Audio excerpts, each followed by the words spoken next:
Good morning, student. Welcome to the Hindi class. Today we will start our new chapter और ये chapter है साथी हाथ बढ़ाना। और साथी हाथ बढ़ाना जो पोएम है, इस पोएम को आज हम पढ़ेंगे। और इससे पहले जो हमारा चैप्टर था पार नजर के, उस चैप्टर को ऑलरेडी हमने डिस्कस किया और जो भी क्वेश्चन आंसर्स था उसको गूगल क्लासरूम में ऑलरेडी आप लोगों को दे दिया गया है। तो आज हमारा जो पोएम है, इस पोएम को आज हम स्टार्ट करेंगे। तो पहले हम देख लेते हैं इस पोएम में जो लर्निंग आउटकम है। तो लर्निंग आउटकम अभी हम देखते हैं कि इसमें पहला हम देख सकते हैं एकता के महत्व को हम समझ सकेंगे। ये जो गीत है, ये जो कविता है, इसमें एकता के महत्व को, यूनिटी, कोई भी काम को अगर हम एक साथ मिलकर करते हैं तो उसमें जो भी बदलाव आते हैं, परिवर्तन आते हैं, उसको हम इस कविता में समझ सकते हैं। अकेला अगर कुछ नहीं कर पाते हैं तो मिलजुल कर जब हम कुछ काम को करेंगे तो उसमें जो काम में जो परिवर्तन आता है, जो सफलता मिलती है, उसको हम इस कविता में समझ सकते हैं। दूसरा, कविता पाठ कर सकेंगे, हम कविता को पढ़ सकेंगे, रीडिंग कर पाएंगे। ठीक है, इस कविता को हम पढ़ सकेंगे। शब्द भंडार में विकास होगा, अर्थात नए नए वर्ड, नए नए शब्द हमें इस कविता से जानने को मिलेंगे। आज रिकॉर्डिंग क्लास में हम लोग इसके संक्षिप्त के में इस कविता के बारे में समझेंगे और हमारा जो लाइव क्लास होगा उसमें हम वर्ड मीनिंग और जो भी पोएम है उसको हम पढ़ेंगे, रीडिंग करेंगे और लाइन टू लाइन सभी बातों को हम समझेंगे। तो आज रिकॉर्डिंग क्लास में आज हम इसके मूल भाव को, इस कविता में क्या है उस चीज को हम समझ लेते हैं, जिससे हमारा दूसरा लाइव क्लास आसानी से हम कर पाएंगे। साथी हाथ बढ़ाना गीत के रचनाकार साहिर लुधियानवी है। तो कौन है? साहिर लुधियानवी इस कविता के कवि हैं, इस गीत के जिन्होंने लिखा है। ठीक है, साहिर लुधियानवी जिन्हें प्रस्तुत गीत नया दौर फिल्म के लिए लिखा था। तो किस फिल्म के लिए लिखा था? नया दौर, इस फिल्म के लिए उन्होंने लिखा था। इस गीत में परिश्रम, हार्ड वर्क के महत्व को दर्शाया गया है।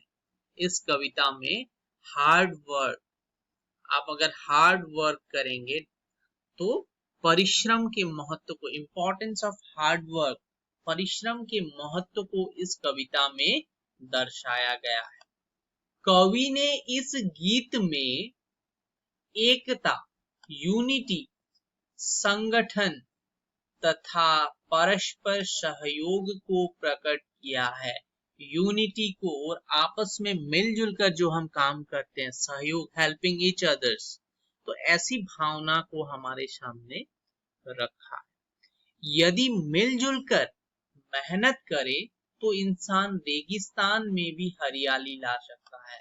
यदि हम मिलजुल कर मेहनत करें, हार्ड वर्क करें, तो इंसान रेगिस्तान, डिजर्ट में भी हरियाली, ग्रीननेस ला सकता है।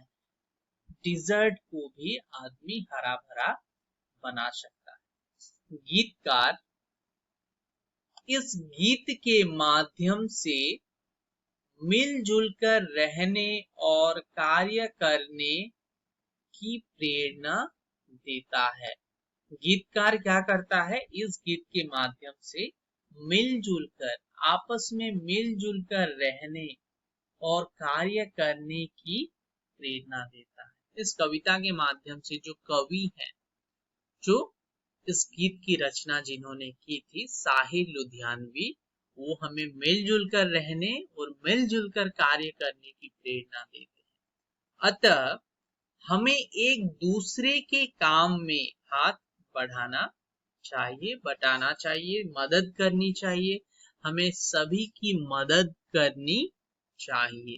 तो इस कविता में हमने देखा, अगर गीत का हम संक्षिप्त में परिचय हम लोग देखते हैं, इंट्रोडक्शन, जैसा कि फर्स्ट क्लास है आज, तो पोएम के बारे में अगर हम शॉर्ट में समझे तो ये जो कविता है साहिर लुधियानवी की कविता है और यह नया दौर फिल्म के लिए लिखा गया था। इस गीत में परिश्रम के महत्व को दर्शाया गया है। यह गीत यूनिटी और हेल्पिंग ईच अदर्स परस्पर सहयोग को प्रकट करता है। और कवि ये भी कहते हैं कि अगर हम मिलजुल कर मेहनत करें तो रेगिस्तान में भी हरियाली ला सकते हैं, डिजर्ट में भी हम हरियाली ला सकते हैं। और गीतकार इस गीत के माध्यम से मिलजुल कर रहने और कार्य करने की प्रेरणा देता है। ठीक है, मिलजुल कर रहने और कार्य करने की प्रेरणा हमें देता है। अतः हमें एक दूसरे के काम में हाथ बटाना चाहिए या हाथ बढ़ाना चाहिए। तो इस प्रकार इस कविता में हमने देखा कि साहिर लुधियानवी क्या कह रहे हैं और इस कविता को line to line explanation word meaning वो हम हमारे अगले क्लास में करेंगे। और पोएम से रिलेटेड जो होमवर्क होगा वो आपका हैंड राइटिंग होगा। आप लोगों को पोएम को सुंदर हैंड राइटिंग में अपने कॉपी पर लिखना है और ये आप लोगों को गूगल क्लासरूम में अपलोड करना है। नेक्स्ट क्लास में हम लोग पोएम को रीडिंग करेंगे और क्वेश्चन आंसर्स डिस्कस करेंगे। Thank you.